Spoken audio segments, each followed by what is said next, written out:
Welcome back! In the previous episode, we added collisions for the player with spikes and finished objects. Also, we assembled the dying animation. In this episode, we will enable the player to jump and set up the animations related to it. Let's start with the mechanics first. Open the player script. We need to create a new variable for the jumping force we will apply to the player. Under speed, write public float jump force equals to 10F and semicolon. You can later adjust the force from the inspector if you wish. Now we need to figure out how to make the player to use this force when we press some key. Inside of the curly brackets of the can control if statement, under the last else if, let's write if input dot get key down key code dot space. This time we use get key down instead of get key. We do this because get key is active all the time when the button is held down, whereas get key down is only activated once when we press the button and then we need to release and press the button again. We don't want that the player jumps all the time when we hold down space. Instead, we want the player to only jump once when we press the button. Now we have a condition to do something when we press space. Next, we need to add some effect for the pressing of the button. So, let's write rb.velocity equals to new vector 2 and parentheses. Inside, we need to add two values, one for x-axis direction and one for y-axis direction. We don't want to give the player any boost on x-axis when we jump, but also we can't just write 0 there, because then the existing movement along x-axis would stop. Instead, we will just write the current speed there.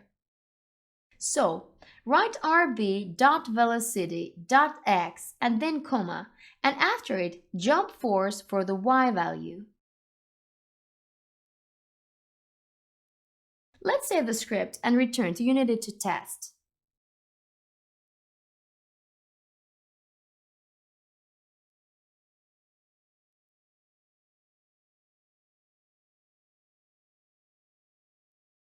The jumping works, but we have some problems. Return to the player script. If we take a closer look at the else-if statement above, we see that the moment when we are not pressing A or D, we set the velocity of the rigid body to 0. It means that we can only jump normally if we are moving to left or right at the same time. So we need to add an extra condition for this else-if statement that it will set the speed to 0 only if we are not moving to left or right and if we are not falling down or going up. We have created the y-speed variable, which stores the player's speed on y-axis. Since it is a float, we can't just check if it is a 0 by writing y-speed equals to 0 as a condition. We need to use one of the mathf functions with it. So, after the other two conditions, write two ampersands and then mathf dot approximately and parentheses. Now we need to give two float values for mathf to compare if they are similar. And if they are, it will return true. In this case, we want to compare if y-speed is similar to 0. So inside of the parentheses, write y-speed and comma to separate the two values and then 0f. Let's save the script and test it out.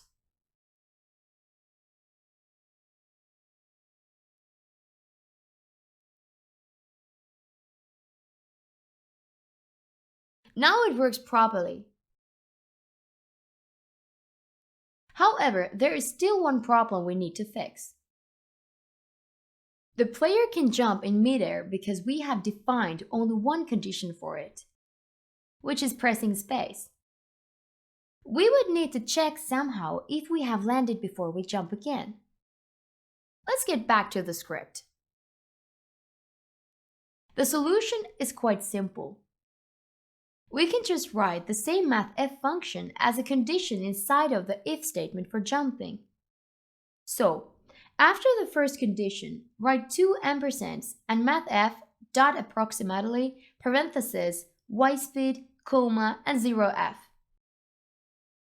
This is one simple way to solve the two problems we had with jumping. There are also other ways to solve them. Some are more complicated and better, but to keep things simple enough for this beginner tutorial, we will go with this. Let's save and test it.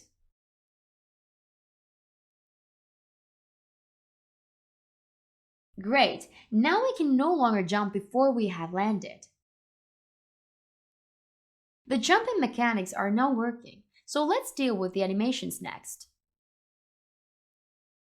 Select the player and create a new animation clip for it.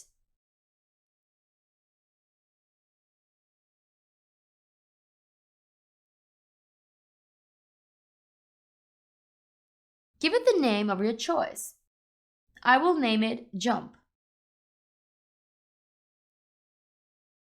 Then, add the sprite property for it. You can also add the property by dragging the sprite you want from the project to the timeline. Drag the player Jump 0 to the timeline.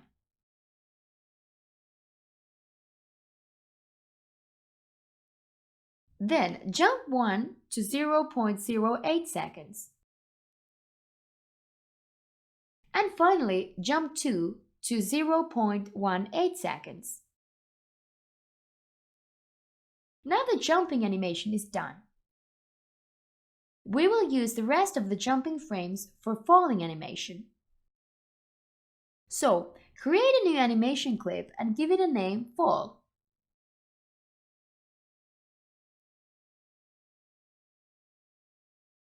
We will start this animation for the last frame of the jump animation we just created. So drag the frame Jump 2 to the timeline. Then Jump 3 to 0.25 seconds. Jump 4 to 0.3 seconds. And Jump 5 to 0.35 seconds. Now the falling animation is done as well. Open the Animations folder from the project view and select the jump clip. Uncheck the Loop Time checkbox. Do the same for Fall clip.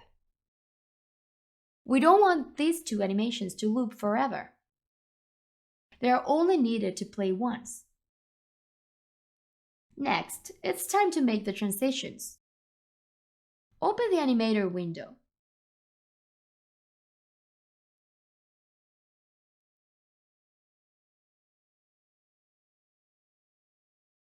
Adjust the position of jump and fall a bit to make the view more clear. First, let's create two new parameters. Both will be booleans. Name the first to jumping and the second to falling.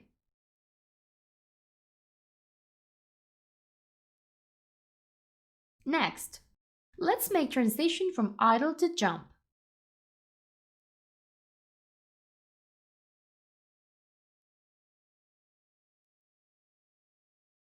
Select the transition and add jumping condition to it. Let the condition be true. Then change the duration from settings to 0.03 and uncheck the exit time.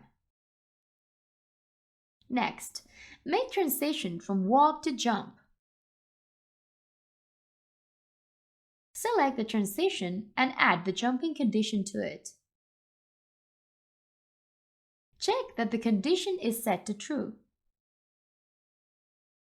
and then change the duration to 0.03 and uncheck the exit time checkbox. When you're ready, make a transition from jump to fall.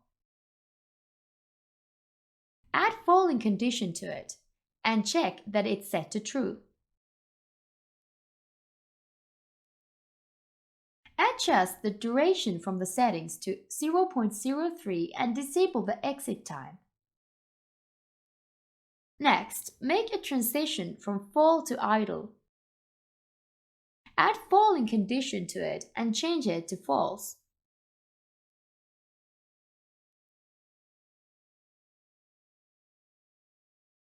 Then adjust the transition duration to 0.03 and uncheck the exit time checkbox.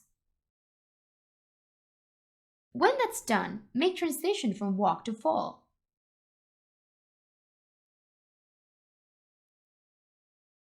Add the falling condition to it and check that it's true.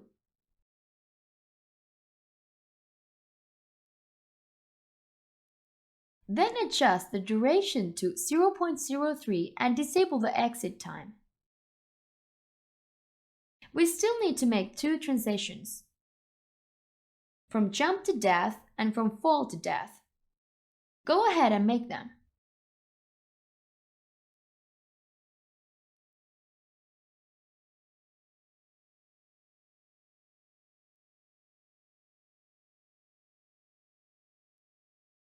Then add death condition to them and check that it's set to true.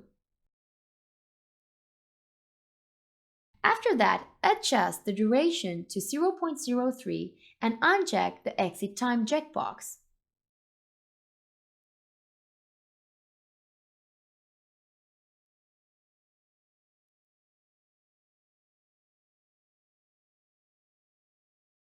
Great work! Now the transitions are set.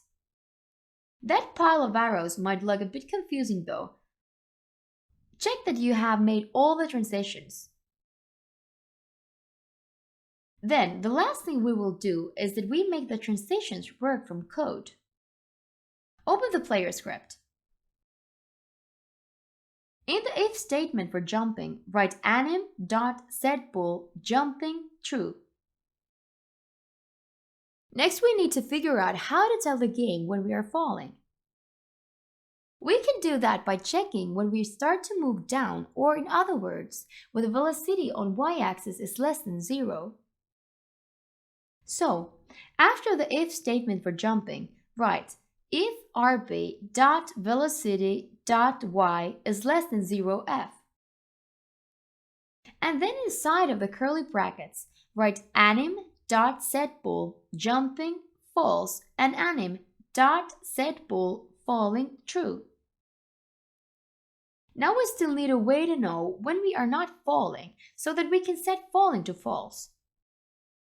After the if statement, write else, curly brackets, and anim.setBool falling false.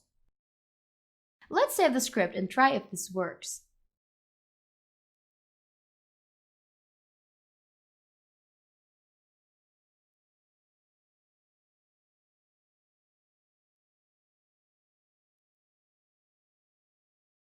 Awesome, like a club!